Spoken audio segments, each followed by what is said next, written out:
It's always a pleasure to be with you on our program Insight on Citizen 93.7 FM in Abuja. My name is Lawrence Omoette. Welcome to the show. Well, corruption is a complex issue that is challenging in developing countries. If we can the fight against corruption to combat which has 100 regional anti-corruption convention and nothing.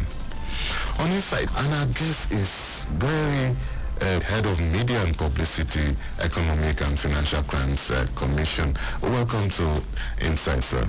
Thank you so much. Thank you for having me on the program. Yes, Mr. Oyewale is a trained journalist and the London School Award EFCC instructor. So that's how it's going to be. We are looking at the spokesperson for the EFCC in the studio right away. Mr. Oyewale, let's go straight into the discussion. Anti-corruption. Just like you rightly said, the problem of corruption in Nigeria, one that is focused initiatives since the assumption of CC. It has been achieved. There are strategies that they are able to do, and of course we have made quite. We could do better. The direction of prevention that is committed. He instituted a new directorate. The directorate is called the Directorate of Fraud, Risk Assessment and Control. That will look into all the loopholes. That will look into all the areas where them is being of infraction. Any form of compromise are in place to stimulate economic growth. What do we mean by that? Then the money will be that ordinarily have been, and that is why we are not compromised, they are not misapplied, they are not misappropriated, so that the intended purpose, will be achieved. So over time, we are making impressive success in this regard, and it has not even spent up to a year, but we are already seeing the result. That's the FCC executive chair.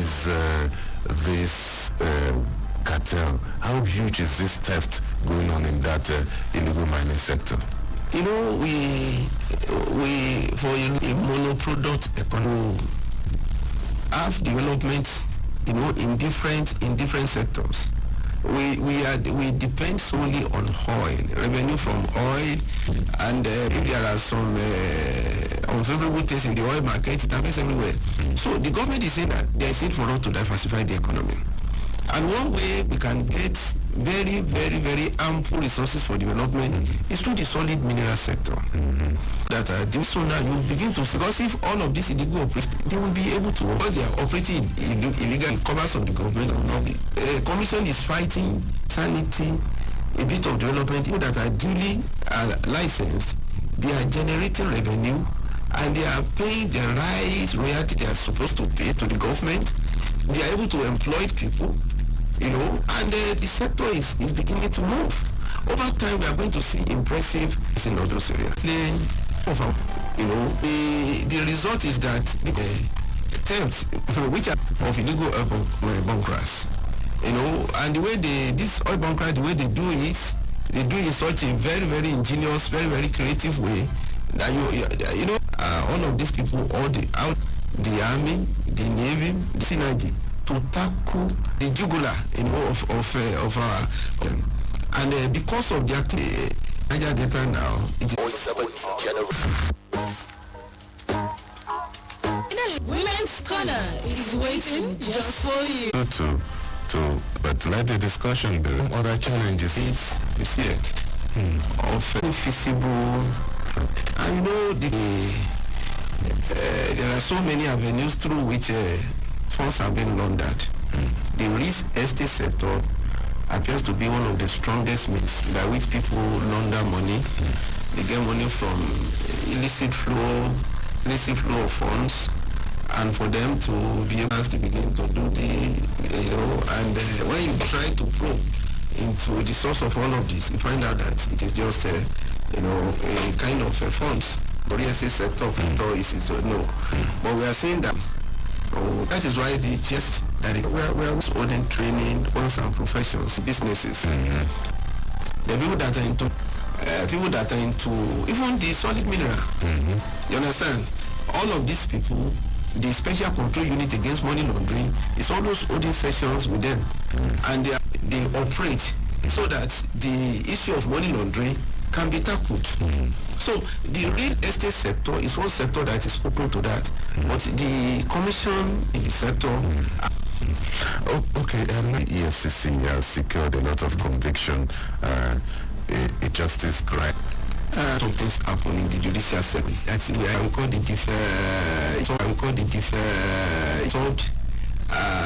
as quickly as possible. Yes, they raise a lot of frivolous applications, injunctions, addressing that to ensure that there is speedy resolution of corruption cases. And of course, our judges, they have so many things in their hands. They have a lot of cases that they have to tackle, and because of the nature of infrastructure that we have, you'll be shocked to know that sometimes some judges are still writing with long hands of infrastructures. The issue of understand why we have delay in the resolution of cases, but Nigeria has what I want to difficult situation. You understand? So in the face of all of this, it is not many times when people complain about delaying this, they are always not considering the surrounding circumstances that are responsible for this. So all of these things have been tackled, and I think now we are having speed in the way cases are resolved.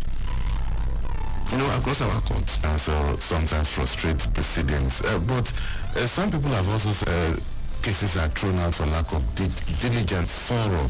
Yes. But I'm going to tell you the truth this morning, the question in Nigeria, among all the law enforcement agencies, our prosecution is always very diligent, very professional, and we hardly lose cases in court. Most of the cases that we have lost so far, they are not on technical, the substance, not the merits of the case. To all of the cases that we have won.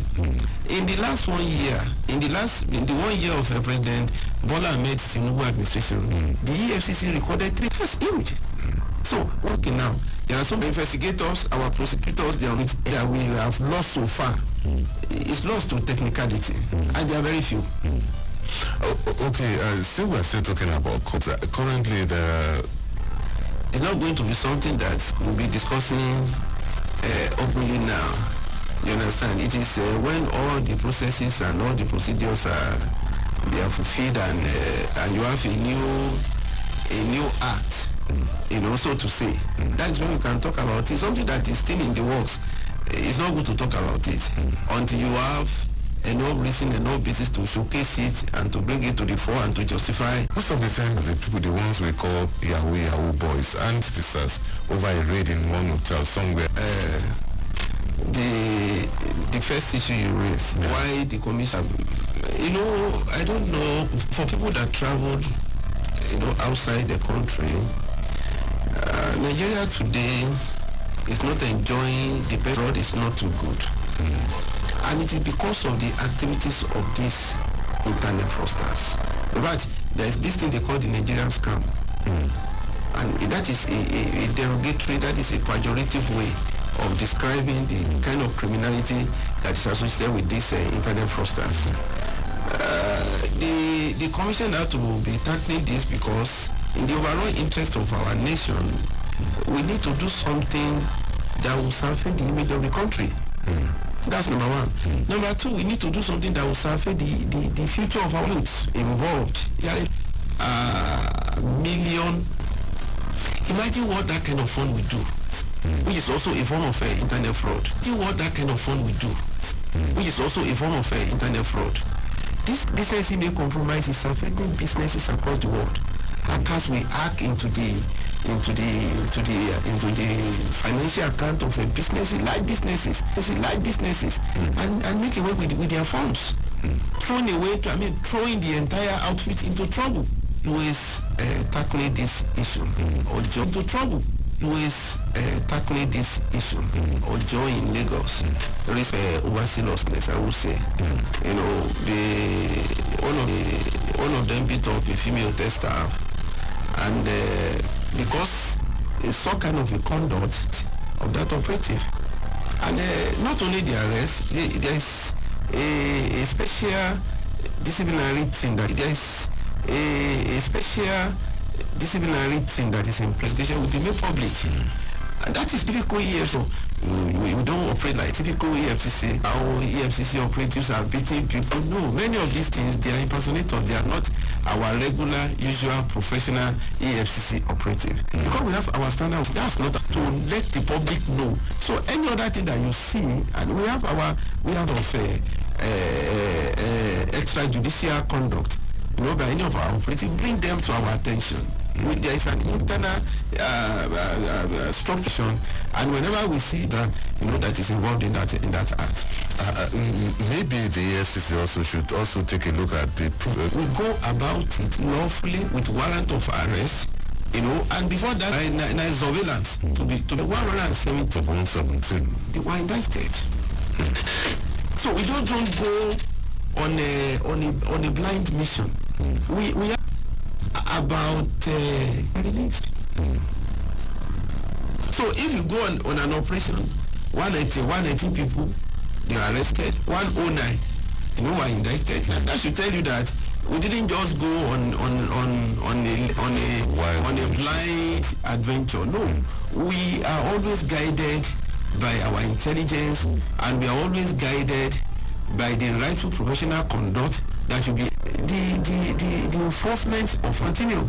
Because if we don't have groups, trade groups, all of us will come together and say, and I expect that this a commission that is doing that, deserve public applause. Not the kind of insinuation that a section of the public, is making about the way we tackle, internet fraud. Okay, recently too, the EFCC was in the news this time for the arrest. A lot of, just like you said, a lot of video flying around in social media. Some people are saying, how do you pick and choose? By the executive chairman, started work. We have had about more than 50 convictions. You understand? Now, all these videos that people normally, some of them, they will put them 2, 3, 4, 5 years ago. They will send it to the EFCC. They will say, see this video, the authenticity, checking. There are some indices. There are some things that we look for. We just don't say, because they have sent this video. No. Anything that we cannot sustain, or that cannot stand the rigor of legal prosecution, we will not go after it. You understand? Yeah. And the way we do our work, if you notice it, since this crusade started, people are no longer abusing the naira. There's a kind of sanity now.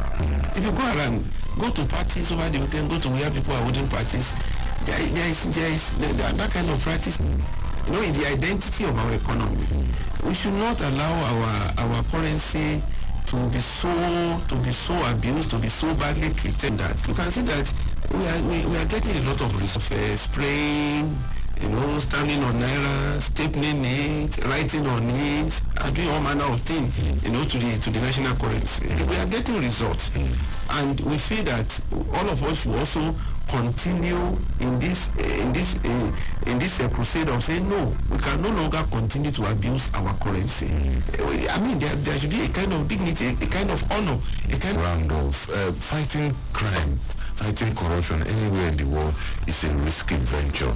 How has it been for your operatives, for your colleagues in the FCC, in terms of their safety and even life that does not as is a proportionate risk? The essential thing is that if you operate within the ambit, within the framework of the law, to all manner of risk.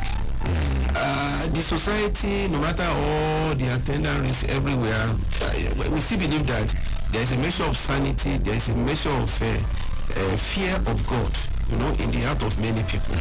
Somebody that you have not offended, somebody that you have not cheated, somebody that you have not done anything against, we don't go out and say, I am going to attack you, it's something that they did. I need of security checks in any kind of risk is to do if nothing is compromised. No. All right, before we leave, writing for media or as a media professional in the EFCC, I would say just journalism in another way. We do a lot of writing. We have our official magazine. When you express yourself in different ways, you know, a media professional is like an octopus. You know, he has many tentacles. You understand? So, as a trained journalist, you have multi-dimensional capacity to operate either as a public relation person, as a media relation. You understand? But we also have a semblance of a newsroom, you know, where we still continue the job. So it is journalism in another tempo, in another way. And I think it is in the overall interest of the nation, you know, because the EFCC today, I dare say, has one of the strongest media machinery in the country. And it is because of the area of professionals, you know, that are taken from the newsroom, from different newsrooms, gathered together, you know, to be able to do the work. All right, we have to leave it at that. Thank you so much, Dele Oyewale, Head of Media and Publicity in the program today. We've been discussing media and publicity, economic and financial. So much. Enjoy the rest of your day.